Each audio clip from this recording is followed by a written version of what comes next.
saya melakukan commissioning, nanti kabelnya saya rapikan. Baik, Bapak-Bapak, terima kasih. Assalamualaikum warahmatullahi wabarakatuh. Selamat pagi. Sebelumnya terima kasih Pak sudah menggunakan produk kami. Pak Tian, terima kasih Pak sudah mempercayai produk kami. Saya Joko Arianto dari PT Vanadia Utama. Jadi kami adalah authorized untuk Zeiss Microscope di Indonesia Pak. Walaupun ada Singapura, tetap nanti ke Jakarta dulu Pak. Jadi terima kasih Bapak-Bapak. Hari ini saya akan memberikan informasi terkait produk stereo mikroskop. Jadi alat atau mikroskop stereo yang ada di depan atau di hadapan Bapak-Bapak ini memiliki pembesaran standar di sebenarnya default ini karena request dari internal, informasi dari Pak Tian, Bapak mengharapkan field of view-nya besar ya. Jadi kalau defaultnya memang itu dimulai dari 8 kali sampai 40 kali. Nanti informasinya Bapak bisa dapatkan di brosur di halaman 20. Kemudian karena harapan dari internal atau dari tim teknis Bapak ingin mendapatkan informasi field of view lebih besar atau bidang pandang lebih besar, kami pasangkan lensa 0,5 di sini, Pak. Jadi kita kalikan 0,5, yang artinya kalau yang harusnya tadi 8 kali jadi 4 kali. Yang maksimum di 40 kali dengan lensa tambahan ini menjadi 20 kali. Jadi Bapak maksimum dengan konfigurasi ini maksimum di 20 kali. Kemudian bagaimana kalau memang Bapak menginginkan up sampai 40 kali? Nanti saya informasikan gimana caranya Bapak membuka auxiliary lens atau front lens ini. Sama halnya Bapak punya bohlam di rumah ya Pak, searah jarum jam dan sebaliknya. Jadi Bapak bisa putar seperti ini untuk bukanya. Kemudian untuk mengecahkannya lagi nanti Bapak bisa pasang searah kiri. Satu poin adalah jangan menyentuh fingerprint ini di permukaan lensa. Jika terlanjur menyentuh gimana Bapak kalau punya tisu atau yang tanpa serat, tisu tanpa serat, iya Bapak bisa lap. Kalaupun nggak dilap sebenarnya nggak merusak, cuman mungkin nanti ada mengganggu ada gambar fingerprint di layar Bapak. Baik Pak, ini adalah konfigurasi unitnya, ini base frame-nya. Kemarin mohon maaf kami kirimkan yang standby di kantor kami. Peruntukan itu adalah untuk lab science, karena lampunya dari bawah. Kemudian stage-nya kecil. Yang kedua adalah lampu yang untuk lab science itu memang dedicated-nya direct Pak, lampu nyorot atas dan bawah. Karena kalau nanti Bapak buat ngelihat material defect, itu nanti biasa aja Pak, feel 3 dimensinya nggak dapat. Dibanding Bapak menggunakan lampu sudut kanan kiri. Jadi ini lampunya, dia bisa di adjustment Pak. Nanti kalau memang sekiranya Bapak memiliki benda uji atau sampel yang cukup tinggi, silahkan Bapak sesuaikan. Caranya mudah dan jangan khawatir jatuh, karena ini sudah ada relnya. Bapak tinggal sesuaikan aja kebutuhannya. Bapak bisa tarik, Bapak bisa turun seperti ini, Bapak bisa naikkan seperti ini. Nanti Bapak sesuaikan. Tapi defaultnya memang dia Bapak pun tidak diturunkan atau tidak dinaikkan pun tidak akan berpengaruh karena dia ngikut z-axisnya. Cuma nanti kadang mungkin sampel tertentu yang bentuknya kecil Bapak butuh lebih dekat spotnya, silakan Bapak turunkan kembali. Jadi ini untuk spot illumination-nya, ini z-axisnya seperti pada mikroskop lainnya Pak untuk mencari fokus. Kemudian di sisi kanan adalah zoom ratio. Di sini ada angkanya ya Pak, dimulai dari ini dari 0,8, berarti kita kalikan 10 kali terhadap okuler sama dengan 8, kita kali lagi 0,5 terhadap lensa tambahan. Jadi ketika di 8 sama dengan 4. Ini nanti Bapak sesuaikan, nanti saya jelaskan di software. Kemudian selanjutnya di kamera digital Pak. Ini yang membedakan produk Zeiss dengan mikroskop lainnya. Dia punya 3 interface Pak. Ada HDMI, ada LAN, ada kabel Type-C. Jadi suatu case kalau Bapak butuh mau dilempar ke display, Bapak mau presentasikan, bisa Pak direct langsung tanpa PC, langsung ke layar pun di sini bisa. Jadi nanti Bapak cabut kabel USB Type-C-nya, kemudian ganti ke HDMI. Jadi nanti Bapak nggak menggunakan PC lagi, Bapak cukup menggunakan software, nanti Bapak bisa operasikan di situ. Cuman memang nanti software berbeda, dia lebih sederhana. Dia hanya untuk capture image, kemudian ada basic measurement juga. Kemudian selain itu juga di AxioCam 208 Color ini dia ada tombol snap Pak. Jadi suatu case Bapak mengharuskan untuk snapshot langsung di flash disk. Itu pun bisa. Jadi kita mengurangi fungsi PC, Type-C ini kita masukkan flash disk kita yang berbentuk Type-C juga. Jadi setelah Bapak dapat fokusnya, dapat objek yang Bapak mau analisa, setelah oke, Bapak bisa capture di sini. langsung masuk ke flash disk. Jadi Bapak visualnya bisa di sini, kemudian playbacknya Bapak bisa lihat di flash disk. Masih di main unit, jadi selanjutnya ada power Pak. Ada dua power, pertama power untuk kamera. Ini dia powernya terpisah karena memang butuh power yang baik. Kalau mungkin mikroskop lainnya kan powernya ikut USB ya Pak, ikut PC ya, jadi mungkin jadi rendah resolusinya. Kalau ini kategorinya 4K. Kemudian Bapak switch on di sini. Pastikan Bapak buka software setelah lampu LED ini berwarna biru. Ini masih ungu ya Pak, lebih keunguan. Nanti setelah biru beberapa detik, kita baru bisa buka softwarenya.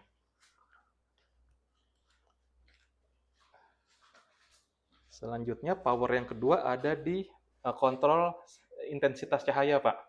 Jadi gelap dan terangnya cahaya dari spot illumination ini nanti Bapak kontrol dari sini. Kemudian bagaimana cara menghidupkannya, Bapak cukup push, tekan on, tekan kembali off. Saya tekan on, kemudian ini adalah intensitas cahayanya. Baik, kembali ke sini, lampunya sudah biru, nggak ungu lagi. Setelah Bapak pastikan ungunya sudah menjadi biru, silahkan Bapak buka softwarenya, namanya adalah Zencore. Ya, ini bentuknya atau tampilannya. Di sini Bapak cukup pilih yang free mode, karena ini adalah kalau Bapak mungkin pakai mikrostruktur kaitan dengan grain size, phase analysis, Bapak udah ada software belum yang secara otomatis dapat mengetahui nilai grain size-nya, berapa persen variate-nya, berapa persen Marten sheet-nya, di kami ada Pak. Nanti kalau memang itu adalah advanced software, opsional, karena yang basic software itu hanya untuk capture image, basic measurement, mengukur dimensi, mengukur sudut, area. Di kami itu ada yang nanti ada yang advanced software, dia sifatnya adalah opsional. Jadi kalau Bapak butuh grain size nanti ada harganya. Bapak butuh cast iron ada harganya. Itu kami punya software lanjutannya. Jadi di case ini Bapak bisa langsung klik yang free mode karena yang free tidak berbayar. Dia proses initialing mengenalkan antara software ke hardware. Kita butuh beberapa detik. Ini tampilannya Pak, software yang telah dibuka, isinya sederhana. Jadi di sini poin yang ingin saya sampaikan adalah terhadap konfigurasi software ke hardware. Karena tadi di awal Bapak menginginkan scale bar Pak ya. Jadi poin utama adalah tolong selalu pastikan pembesaran yang sedang Bapak gunakan. Contoh saat ini kita ada di posisi 8. 0,8. Acuannya ini ya Pak, maaf saya tunjuk yang garis ada ini ya. Ini parameternya, kita ada di zoom magnification berapa kali. Kemudian poin pertama adalah Bapak harus sesuaikan 0,8. Kenapa? Kaitannya terhadap akurasi pengukuran. Itu yang pertama. Yang kedua, nanti informasi scale bar-nya pasti nggak sesuai. Mungkin sama seperti yang ada di belakang Bapak ya. Ini sudah, jadi software-nya sederhana Pak. Di sini untuk Bapak capture.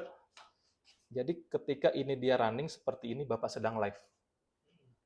Kemudian kalau kita geser-geser, ini zoom-nya, kemudian kita cari fokus kembali. Kemudian kita pastikan pembesaran yang sedang kita gunakan adalah 2 kali. Setelah 2 kali, jangan lupa Pak, wajib sebelum Bapak foto atau snapshot, ganti dulu. Pembesaran berapa yang sedang Bapak gunakan? 2 kali. Ini tolong abaikan aja, ini adalah konfigurasi yang kita daftarkan di awal untuk hardware ini. Jadi ini yang Bapak cukup mainkan di sini aja, di zoom aja, kecuali nanti case tertentu Bapak mau copot lensa yang 0,5. Bapak targetnya mau dapatnya sampai dengan 40 kali, yang tadinya 20 kali. Berarti nanti setelah lensa ini Bapak copot dan Bapak selamatkan, posisinya tolong ditaruh seperti ini ya Pak, biar yang menadah debu itu area permukaan, bukan area dalam lensa yang ketemu dengan optik di sini. Jadi kalau case-nya nanti Bapak membutuhkan untuk sampai 40 kali, berarti di sini Bapak juga harus rubah lensa yang default-nya, yaitu 1 kali. Bapak sudah gunakan, kemudian Bapak ingin balik lagi ke makroskopinya yang benar-benar mengcover field of view besar, Bapak harus wajib kembalikan ke 5 kali lagi setelah lensa Bapak attach lagi. Ini 0,5, 2 kali, sudah Bapak pastikan. Kemudian kita snap. Ini hasil pemotretannya, nanti semua playback yang Bapak potret ada di sini semua, Pak. Jika 10, Bapak ingin ada 10 foto, jika 5 ada 5 foto. Kemudian umum kalau save-nya, Bapak silakan mau bikin folder dulu di luar, entah nama Bapak masing-masing, nanti tinggal Bapak save as di sini. Nanti bisa Bapak tentukan di sini. Defaultnya gimana, Mas? Defaultnya dia masih save sementara, Pak. Nggak kalau langsung simpen gitu? Oh, langsung simpen, saya save. Dia paling manual, Pak. Kita mau tentukan di mana. Oh, enggak. Kalau nggak kita tentukan? Kita langsung save. Dokumen ya? Iya, my dokumen biasanya, Pak. Ini dia langsung ke OneDrive. Ya, kan kadang Iya, kita di awal. lupa bikin kan, langsung save. Biasanya dia ngikutin yang terakhir, Pak. Misalnya di picture ya, Pak. Ini saya save. Kemudian save-nya ini ada beberapa format ya, Pak. CZI adalah punyanya Carl Zeiss, Pak. Tujuannya apa? Ketika Bapak sudah mengolah gambar, sudah ada Bapak fotonya, sudah ada pengukurannya, kemudian di suatu hari Bapak ingin olah kembali, Pak. Contoh dari satu gambar ada 3 pengukuran, tapi ternyata besoknya Bapak ingat ada yang kurang satu. Itu Bapak bisa olah dengan cara penyimpanan CZI. Tapi kalau Bapak nyimpannya JPEG atau TIFF, itu nanti nggak bisa Bapak olah kembali. Karena satuan pengukurannya pasti pixel, bukan micron lagi. Ini saya ambil contoh di TIFF. Kemudian saya save. Itu ada di picture. Saya minimize, saya ambil di picture. Ini dia, Pak. Nanti kalau Bapak ada pengukurannya pun akan ikut. Ini kenapa hasil pengukurannya nggak ikut? Karena save-nya TIFF. Kalau hasil pengukurannya mau ikut atau informasi scale bar-nya mau ikut, Bapak save as-nya by JPEG. Saya coba ulang kembali. Ini saya klik kanan ya, Pak. Kemudian save as. Masih di picture. Saya ambil nomor JPEG file. Saya save. Saya minimize dulu, Pak. Ini yang kedua. Maaf, ini masih tidak ada, Pak. Berarti harus menggunakan yang CZI. Saya coba kembali, ini sudah. Selanjutnya kalau Bapak ingin melakukan pengukuran, Pak, di sini. Jadi nanti ada 2 menu, Pak. Ini adalah 3D acquisition, yang mana isinya untuk mengolah gambar, baik live image, foto gambar, sama perubahan konfigurasi terhadap objective lens atau zoom magnification yang kita gunakan. Kemudian di bawahnya ada setting kamera, nanti Bapak sesuaikan aja mana menurut Bapak-Bapak yang gambarnya mewakili terhadap apa yang sedang Bapak uji. Ini manual, ini auto. Saya live dulu, ini manual. Jadi kalau manual ini dia aktif, Pak, di time sama intensity-nya. Seperti ini. Semakin terang, Pak, ya. Ini bisa Bapak sesuaikan gelap terangnya. Jika ada case memang Bapak lebih nyaman dengan manual karena lebih mewakili terhadap objek yang Bapak sedang analisa, baiknya manualnya dari sini aja, Pak, gelap dan terangnya. Karena lebih mewakili nanti, Pak. Kemudian kalau yang auto, dia otomatis, Pak, software akan menangkap cahaya. Ketika dia menangkap sisi gelap, gambar akan terang. Ketika dia menangkap area terang, gambar akan gelap. Exposure-nya secara otomatis. Nanti tinggal Bapak sesuaikan terhadap kebutuhan Bapak di sini. Jadi di 3D acquisition itu ada 2 fungsi. Pertama, Bapak bisa melakukan snapshot, kemudian after snap Bapak klik lagi. Jadi setelah snapshot, tampilannya seperti ini, Pak. Setelah dia memproses gambar, menangkap gambar, cahayanya nanti ini hasilnya. Kemudian Bapak mau live lagi, silakan Bapak klik yang live sampai dia indikatornya kembali mutar, menggambarkan sedang live. Yang selanjutnya di kamera adalah yang tadi saya jelaskan sebelumnya, di mana Bapak mau adjust intensity cahaya, gelap dan terangnya, black and white pun kalau memang case tertentu di sampel Bapak mengharuskan hitam dan putih, silakan Bapak aplikasikan di sini. Nanti gambarnya jadi monokrom, ini gambarnya color. Kemudian kalau case tertentu Bapak menggunakan manual, tapi Bapak sudah setting malah gambarnya nggak baik Pak, entah terlalu gelap atau terlalu terang, silakan Bapak reset aja. Nanti dia kembali ke default. Seperti itu Pak, kalau yang Bapak milih manual. Ini auto. Ya, baiknya kita gunakan yang auto. Selanjutnya menu di bawahnya, ini untuk pengukuran. Biasanya kan Bapak punya standar pengukuran ya Pak. Jadi after snapshot, contoh ada ini, saya tambah pembesarannya, permisi Pak, 40 kali atau total 20 kali. Cari fokus. Jangan lupa Pak, sebelum snapshot, ganti dulu sesuai dengan zoom yang kita gunakan. 4 kali, cukup di sini aja Pak, selagi lensanya masih 0.5, yang lain tolong diabaikan. Selanjutnya Bapak cukup snapshot, jika ini keterangan bisa Bapak adjust dulu.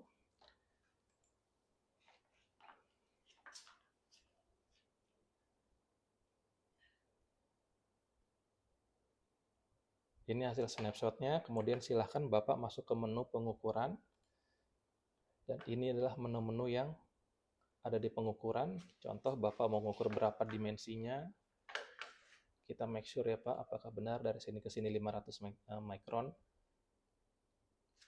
Ya, ini bisa kita, jadi ada beberapa Pak, kita klik satu, tarik garis, pastikan lurus, klik lagi, dia masih jalan, Bapak mau posisikan di mana, setelah itu Bapak klik lagi untuk melepasnya. Ini yang untuk pengukuran jarak, kemudian ini ada area, klik lagi, kemudian ada diameter, 1, 2, 3.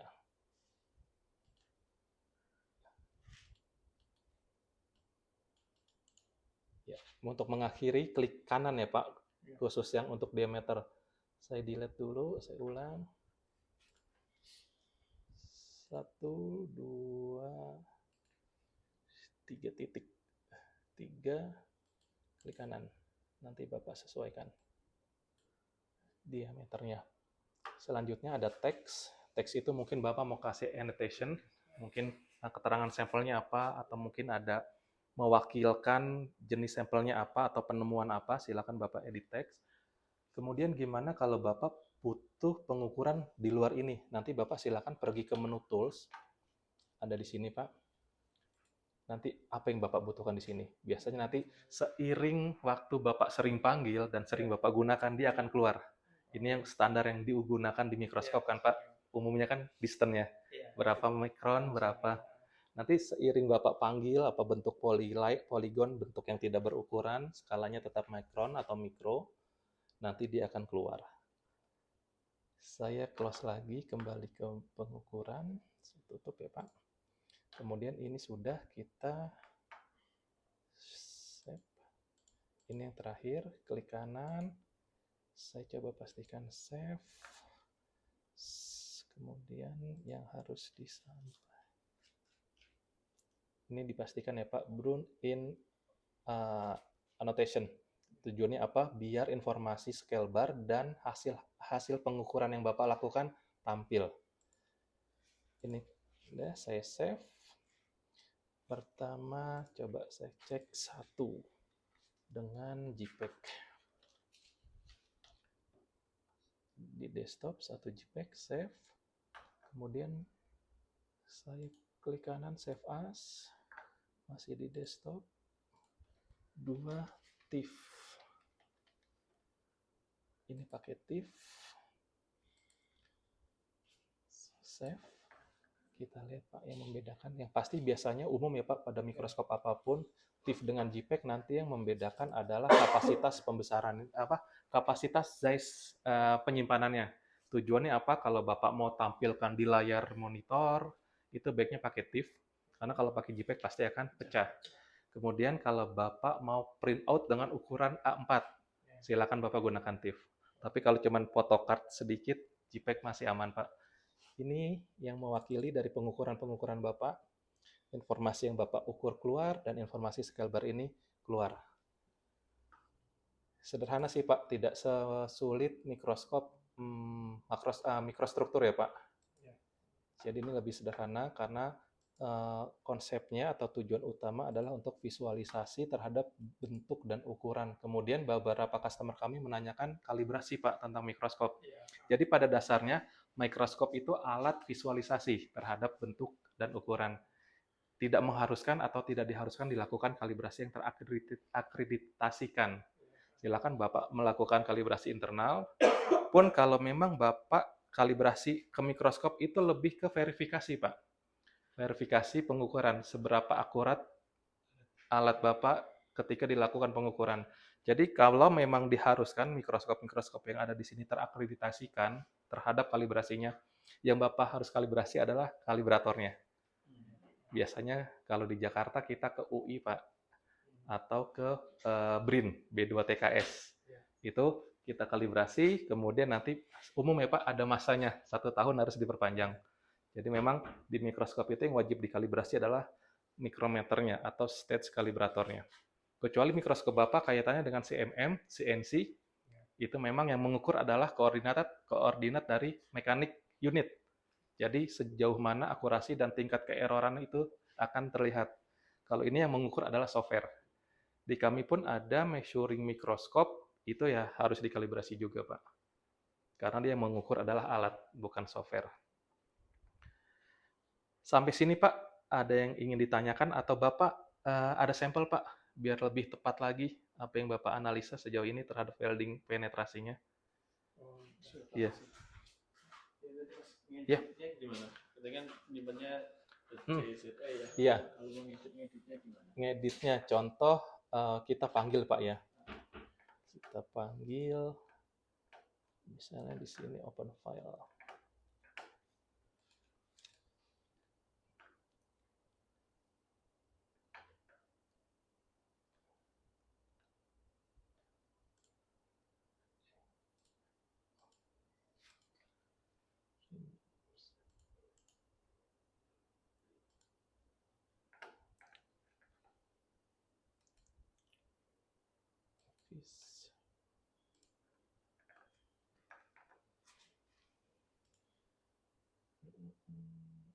Oh iya, di sini Pak, sebentar.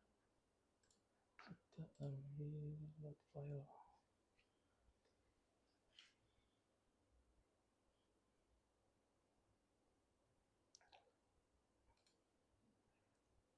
Ini Pak, load file, kemudian contoh, tadi saya simpan di desktop ya Pak. Saya simpan di desktop dengan format, iya, JC belum ada Pak. Jadi memang kalau Bapak ingin melanjutkan apa yang Bapak gambar yang Bapak olah ingin dilanjutkan di kemudian hari, besar-besar ya Pak. Iya. Jadi ini contoh saya ada pengukuran ya Pak, sederhana. Saya ingin mengukur verifikasi apakah ini benar 1000 mikron, kurang lebih plus minus ya Pak. Karena ini skalanya makro, nggak sebaik mikro. Maaf Pak, klik sekali lagi untuk tinggal. Kemudian kita save. Maaf. Kita save. Klik kanan, save as. Saya taruh di desktop. CZI. Tes. Save. Ya, kita kembali ke sini. Desktop. Oh, masih itu Pak ya? Maaf. Masih TIFF ya? Maaf Pak. Save as. Iya. Desktop. Ini CZI.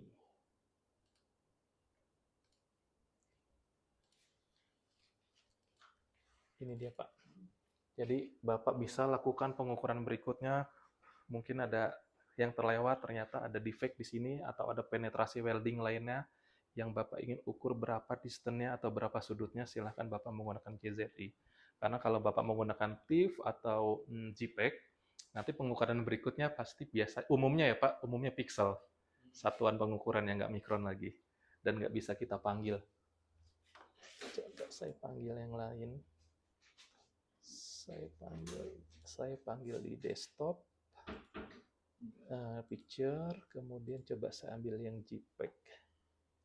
JPEG ada satu nih Pak. Coba saya lanjutkan pengukuran. Pixel ya Pak? Skalanya pixel. Jadi memang baiknya Bapak punya beberapa format penyimpanan. Langsung dibikin 3 gitu. Iya, JZI, JZI atau TIFF cukup sih Pak. Itu aja. Iya, JPG diwakili oleh TIFF Pak. Kecuali nanti memang Bapak mau hanya untuk sekedar report internal. Reportnya di sini biasa ya Pak, pada umumnya save as ya. Terus Bapak udah punya template sendiri ya. Tinggal panggil image saja ya. Siap. Ini untuk intensitas cahaya ya Pak. Ini untuk intensitas cahaya histogram. Jadi kalau Bapak lihat seperti ini.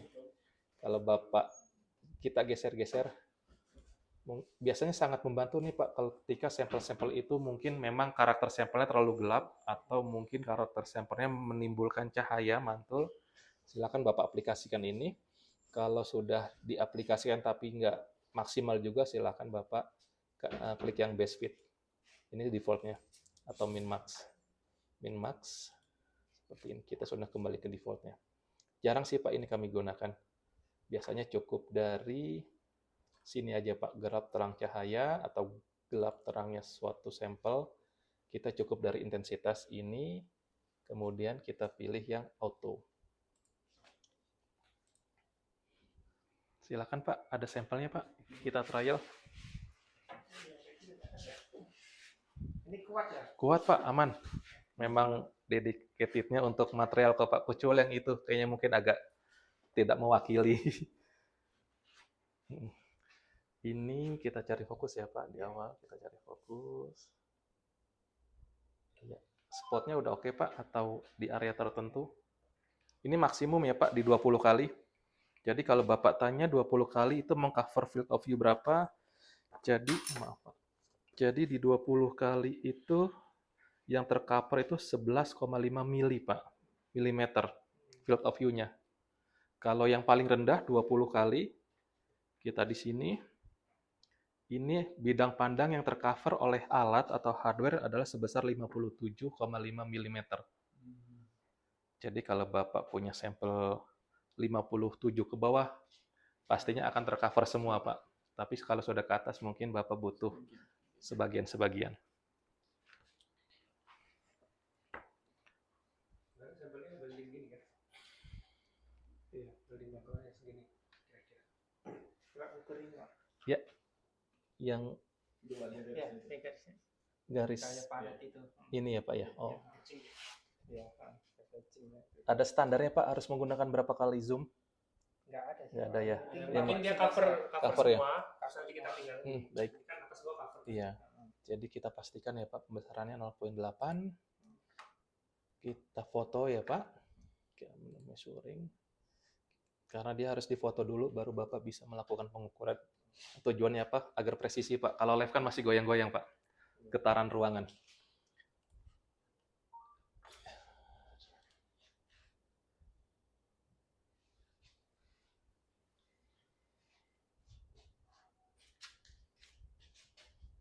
Biasanya kalau terlalu terang nanti dia agak lama Pak buat snapshotnya. Jadi semakin terang intensitas cahaya yang diambil oleh sistem, nanti dia akan semakin lama. Tapi kalau cukup menengah atau lebih gelap, dia cepat Pak. Izin Pak, tadi mana Pak? Berarti yang diukur sudutnya? Ya, atau ini sampai sini jaraknya. Oh, ini ya Pak? Ya. Tolong dipandu ya Pak. Berarti kita ke measurement, kita ambil distance, kita bisa scroll zoom Pak, dan dia nggak pecah banget kalau masih di sini Pak, yang beda yang penetrasi Pak ya. Ya. Sini sampai dengan lebihin Pak, kurang lebih masih maju lagi, Kanan dikit. kanan lagi. Oke ya, saya kira-kira gitu. Oke. Nanti pastikan lurus ya Pak. Ya. Kurang lebih di sini, klik lagi. Nanti tinggal Bapak, setelah Bapak klik, Bapak masih bisa tentukan nih Pak, mau geser kemana. Setelah Bapak pastikan tempat yang Bapak tentukan, klik lagi. Ini masih bisa kita geser. Mewakili Pak, 7, sekian mili. Plus minus berapa Pak? Pasti ada ya? Minusnya ini, kalau tepatnya saya kurang tahu. Ini nggak banyak.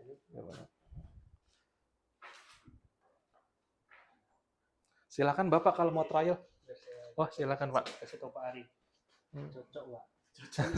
Kan beliau yang Oh, ini kemarin. punya standarnya beliau ya Pak? Maksudnya beliau yang paham lah kemarin mintanya gimana. Soalnya beliau lagi training. Kalau Training. training pasti ikut sini dia. Dulu waktu training Olympus Bapak-Bapak ada yang ikut nggak? Oh iya, Iya. saya senang.